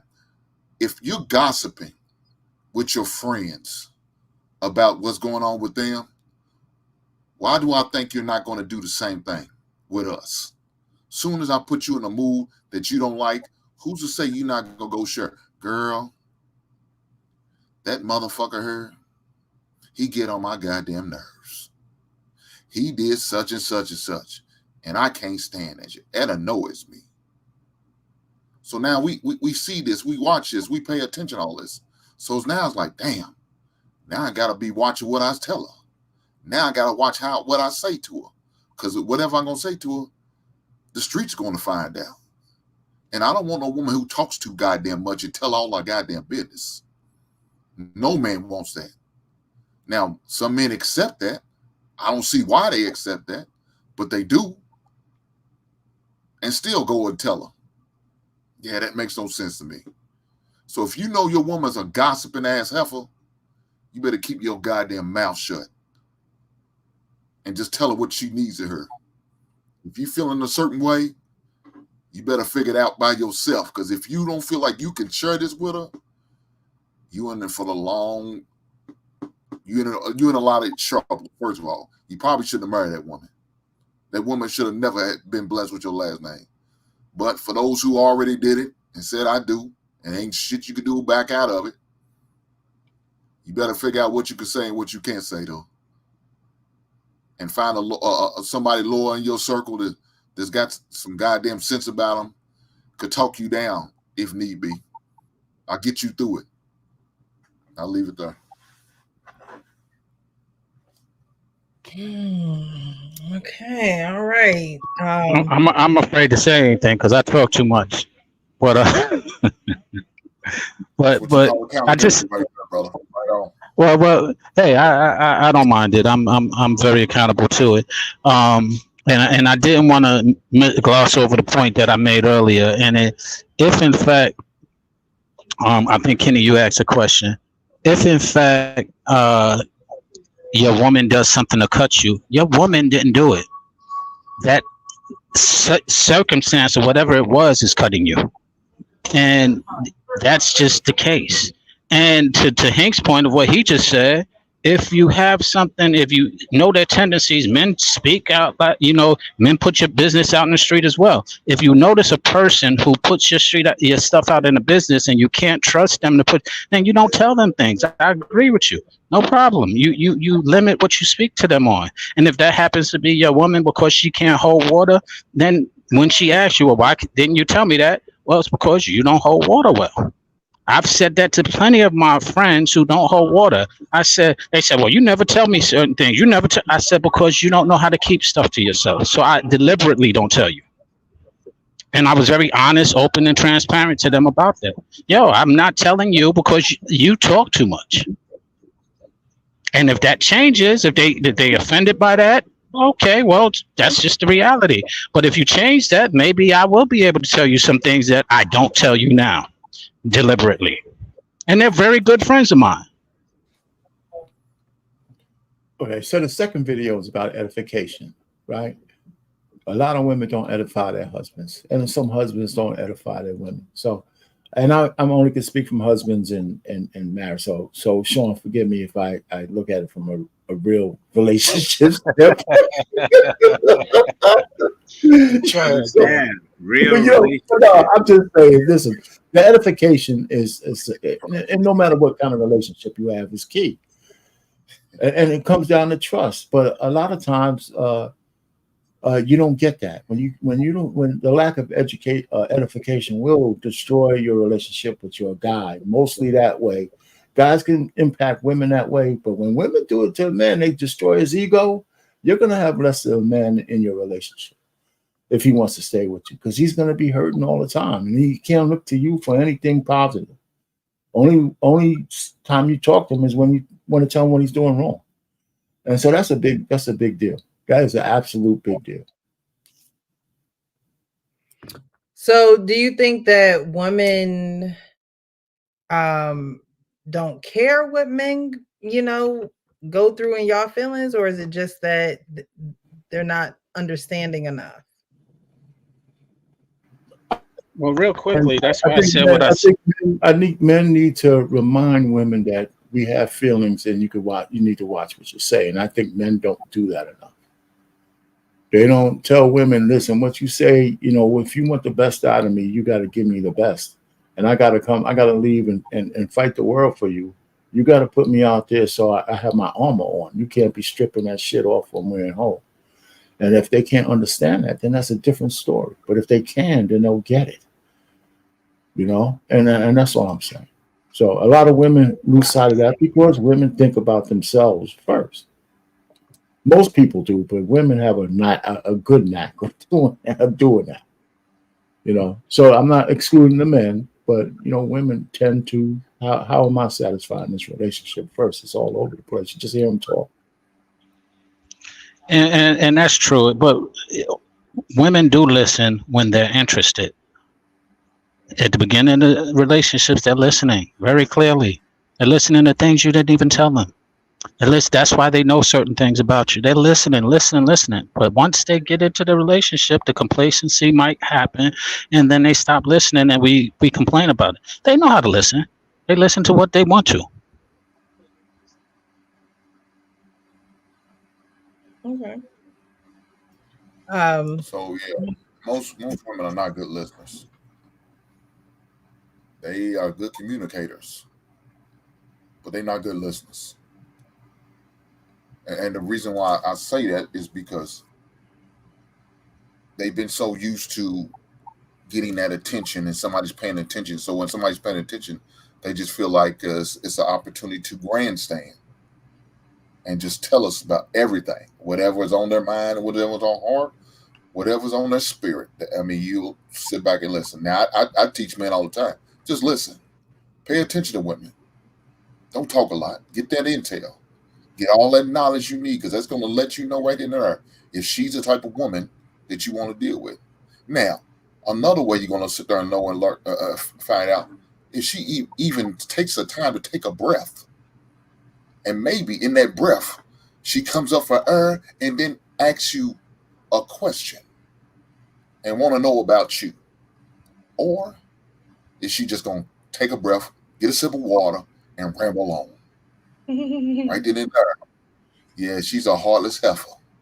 You might evaluate that going on a second date if that's the situation.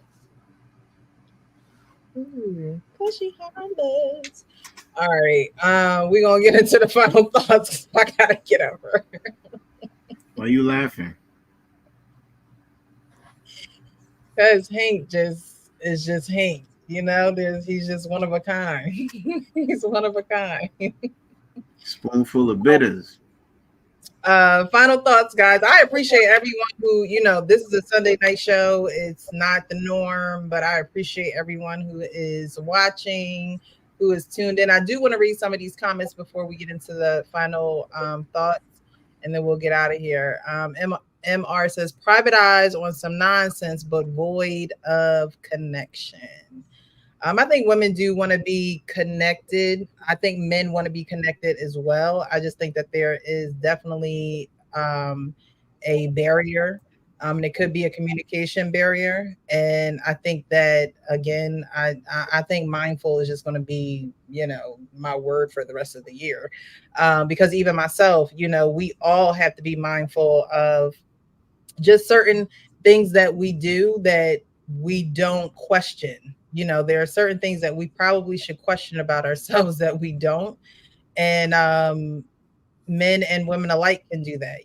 Men can be a little bit more vulnerable, or they should be a little bit more vulnerable with the person that they are entrusting their life with, their house, their finances, all those things. But I also understand that you have to use wisdom as well with what you divulge to your significant other.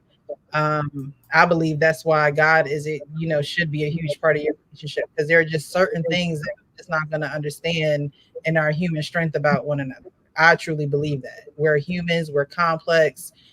We go through things, and everything that you're going through, you're not going to voice those things to your significant other. So you do need a higher power to work in the middle there to bring y'all together, because you'll wreck yourself over the head trying to make each other happy, when you should be coming to a good medium with one another.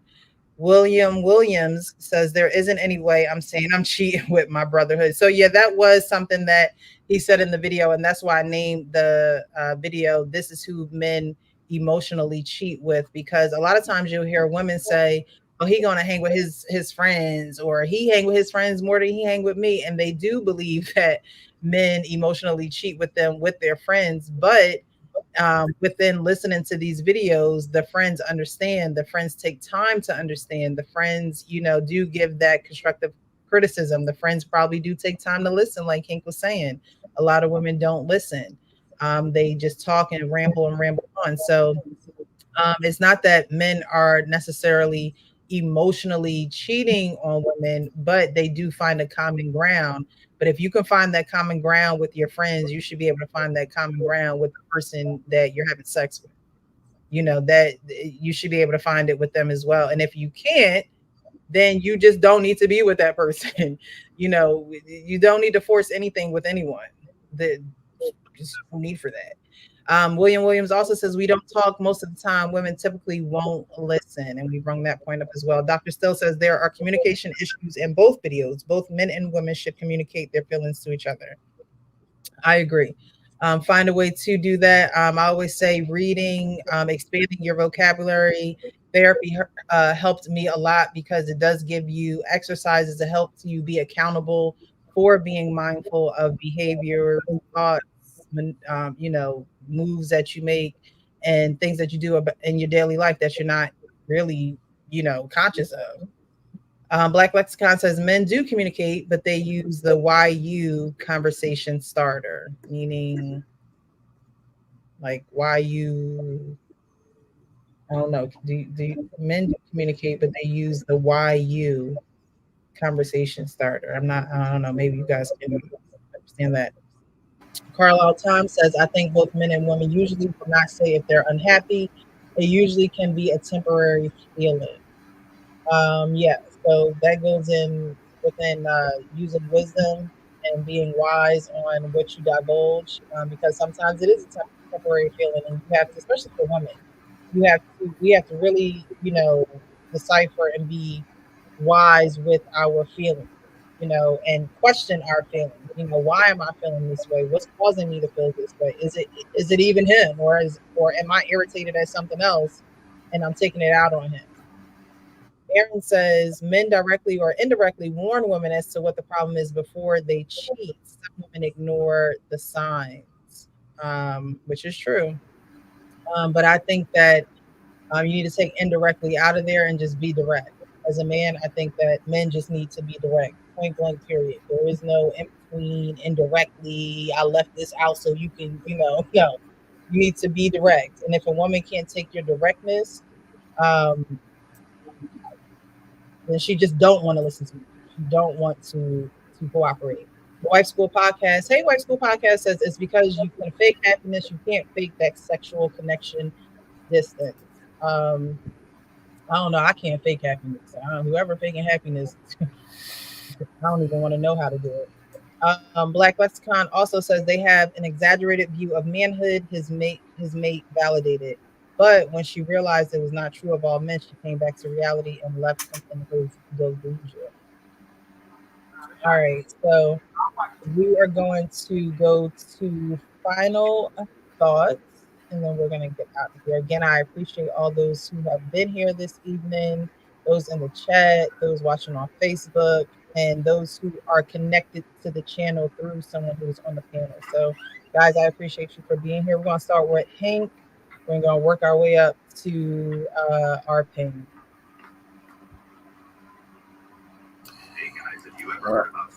Excuse me, I'm sorry. My final thought is I'm sorry, Penny. Is that you? Penny? Penny, do you have something playing in the background? No, somebody got something playing in the background. No, it was Kenny. All right, go ahead. My final thought is, man, look, emotional cheating, it exists. We see it go on, and both men and women can't do it. It happens a lot, unfortunately, in a lot of relationships. What is what Payne calls a real relationship in a marriage, or just a long-term, lasting relationship where it's not married. It happens. The thing about it is you got to make sure you address it, especially when you acknowledge and you see it going on. If you got going to work and you got a work wife or a work husband, right then and there, you already know you mostly cheat. You already know it's you dead wrong for that. Look, I'm gonna go even further than that. If you have a male friend, ladies and fellas, if you have a female friend and you are sharing certain things, you mostly cheat. Because all that conversation you had with that other woman or that other man should have been directed to your wife or your lady, whatever title she has. That's where it should be directed at. That's where it should be. So, guys, we got to make sure we do a better job of doing this. Make sure we do a better job of expressing yourself and getting your point across. And look, if you got a woman who's not willing to listen, man, you need to have a serious conversation with her. And it may need to go a little bit like this. Baby, I just need you to give me a moment. Just sit back and listen. I got some things I need to get up off my chest. And are you willing to pay attention and hear me out? I'm going to go even further than that. Let's play the pillow game. If I have the pillow, it means I have the right to talk. And when you have the pillow, that means you have the right to talk. Let me hold this pillow, hear the conversation, hear me out. If that means you need to actually take personal notes because you don't want to forget something because you're up in age like our pain, then write this shit down. Do what you got to do. But when I'm done, then you can address anything that you agree or disagree with me on and go from there. Find different ways of communicating with your lady. Ladies, find different ways you can need to communicate with your man and do your best you can by doing that. And hopefully it works out for the best. I'll land it there. Thank you so much, Hank. Sean, final thoughts?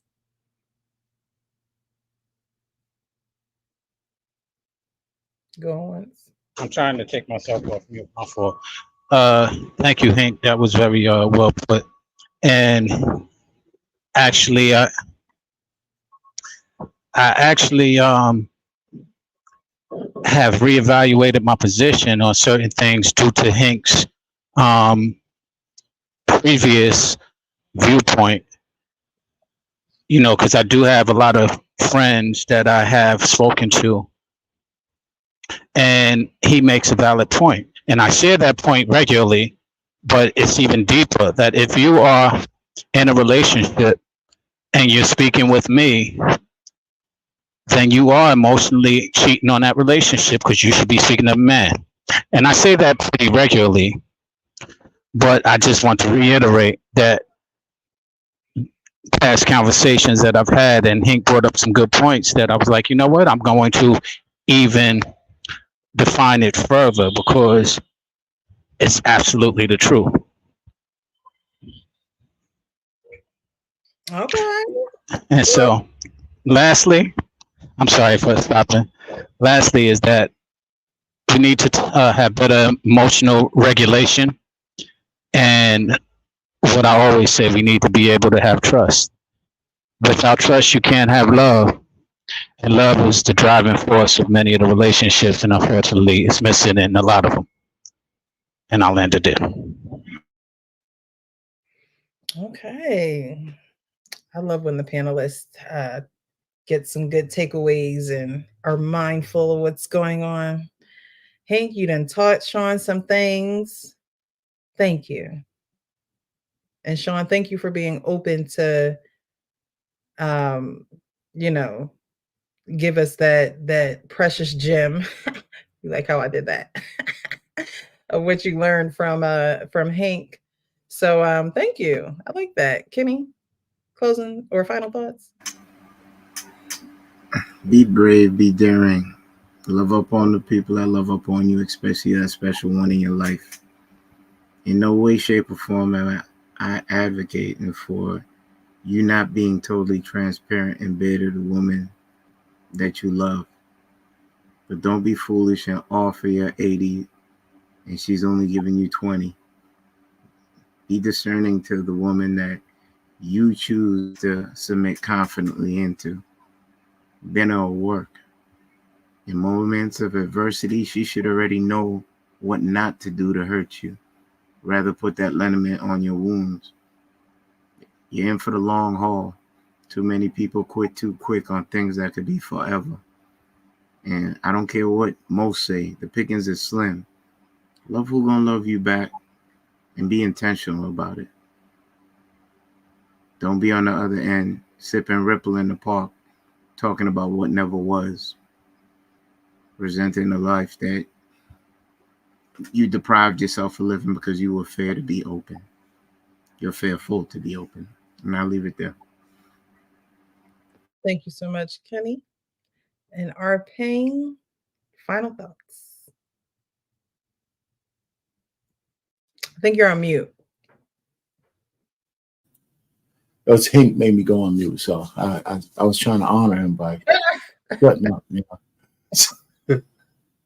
Listen, you know, one of the things about coming up on these panels I is don't think that it might have been that Ripple that Kenny was talking about. you know, it's one of the things coming up on these panels. It makes you reflect a little bit, right? Because we put terms to things that you never think about. I mean, and this is true. This is no word of a lie. I've never spoken to anybody about my relationship with my wife. No family members, no fraternity brothers, not once. I never said, well, you know, this is what's going on in my relationship. And it's not like I was brave or known or some kind of scholar about emotional cheating. It's just something instinctual that it's nobody's business what goes on in my house.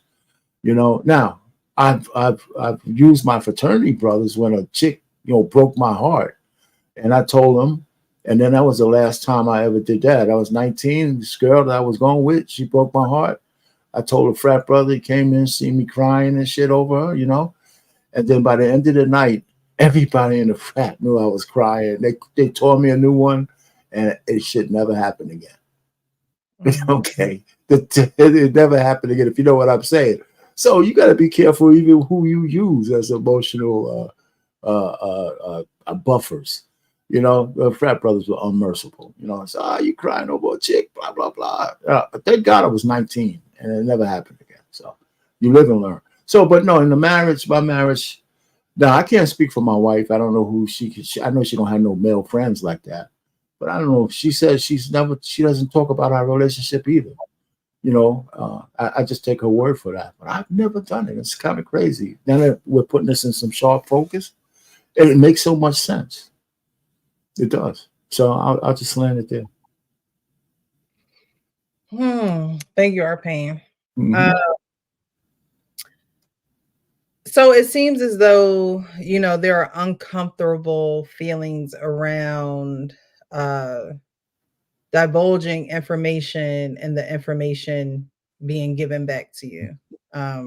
As men, you guys don't want that information coming back to you. You don't want, you know, to feel those feelings. And that's why I say practice this communication with someone that is going to help you with that, because life is not going to give you raindrops and a rainbow all the time, right? And you can't control everything. As men, you control what you can in your environment and in your home and things of that nature, but you can't control everything. And so men are going to have to, and you guys are more mature, and so you've gone through things, you've been through things, but there are young men who like those fraternity brothers and things of that nature, you know, just young men in general, because there's an uncomfortableness around those feelings. It's like, I'm not going to do it. Or because there's a bad experience around, you know, people knowing that a girl broke your heart, or y'all broke up, or you just didn't take it well. Because there is uncomfortableness around that, you don't like the way that feels. That's your first sign that that's something that you probably should work on and be mindful of. That is something that you should talk to, not a friend, but maybe someone that can help you, because those feelings are there for a reason. Feelings are indicators. They are things that actually, feelings teach you certain things about yourself. And so my final thoughts, just like last week, is to be mindful of those things. And I think that men, although you guys have to be cautious of who you tell what to, I think that more men should communicate more and should tell someone more of what's going on with them, honestly. Whether it's about a relationship, whether it's in life, professional, I think that that should be a practice for men. And you shouldn't care about what nobody got to say about you, no matter what the circumstances is, whether you got broke up with, whether your heart got broke, like, you shouldn't care. It's a part of life. It's you're just gonna go get older, get stronger, get wiser. So those things shouldn't bother you as much as they should. But as a woman, I can't necessarily tell you that. All I can encourage you to do is to acknowledge those feelings and learn where they're coming from, so you're not uncomfortable in them when it happens, because that's what happens. Two people get into relationships and now you're having this uncomfortable feeling, and instead of saying something about it, you just don't, and you just go on to the next day, like, it's, you know, oh, it's just a Tuesday, and then Tuesday becomes Wednesday, and then Wednesday becomes Thursday, and then Thursday becomes 5 years from now, and you still have that same uncomfortable feeling around the same topics, around the same conversations. And then you say, oh, well, you know, I don't tell women nothing because, you know, they got big mouths and they want to tell everybody. No, you're uncomfortable. It's okay to say that. It's okay to say that, you know, is bothering you and your, you know, in your ill na. It's okay. It's okay. We know you got that feeling in your stomach. You know, women go through these feelings as well, but I don't think that women keep things bottled up, because we know how that affects us physically, and those things cause illnesses. If you don't take care of those things, they will cause an illness on the inside of you that will come out of the outside of you. And so we all need to be, you know, emotionally smarter so we don't become physically ill. You know, you can be in a house with someone, two people in the same home, and you're stressed all the time. But not only are you stressed all the time, you're sick. And now you're going to the doctor for this ailment and that ailment, and got to take medicine for this and take medicine for that. And it's only because you're not emotionally well. You could be eating right, you could be sleeping right, you could be, but because you're stressed and you don't want to have these conversations, now you got to take medicine and pay a copay for a prescription that if you just talked, you'd be fine. So my final words or final thoughts is, guys, it's okay. You shouldn't care about what anyone has to say to you, but if you can't trust the person that you're in a relationship with, then you probably, or if you can't trust yourself to have those conversations, because a lot of times it don't even be the other person. We put it on the other person. We do. But a lot of times it's you. You had a bad experience with sharing information. And so you shouldn't hold that person accountable because you can't share information. You can't open your mouth about what's on your mind, what's on your heart, and on your soul. Those things are important. And if you don't feel like a woman can help you in that and encourage you and, inspire you to feel differently and look at things a different way, if you don't have a woman capable of those things, then you shouldn't be with her. Then she's the pump and dump, like Arpane has been saying. She's just getting her back blown out, and you just, getting one off, and the world is still going around, but you still can't talk about what's going on with you. So the pump and dump really doesn't mean anything. You just wasted your sperm. Okay. So again, I thank you guys. I appreciate you. Those who have chilled with us on this Sunday evening. The next time I'm going live is going to be next Thursday evening at 9:20. But you guys, I need you guys here at 9, please and thank you. But I just wanted to have this live because I know my schedule has just been a little bit inconsistent, but I still care about you guys. I still care about these conversations and helping the community and us gaining a better understanding of one another. So thank you, thank you, thank you. And again, Thursday, 9:20, same place, same time. I am going to have some changes. I am going to go onto a new YouTube channel. That's not going to happen on Thursday. So we still going to be here on The Real Precious on Thursday at 9:20. But in the near future, I am looking to jump over to a new page that I started. So just, stay tuned for that. And I'll, keep you guys updated on that. But again, thank you guys. And tomorrow's Monday, our usual day, but in about 20 minutes it'll be Monday. So y'all just pretend this is Monday night. No, I'm just kidding. But again, thank you guys and have a great evening. Have a great Monday. Have a great week. And I'll see you on Thursday at 9:20. All right. See you then. And thank you for your precious gems. Oh, no problem. Thank you guys. Y'all make it possible. So thank you. Thank you. Thank you. Have a great evening, guys.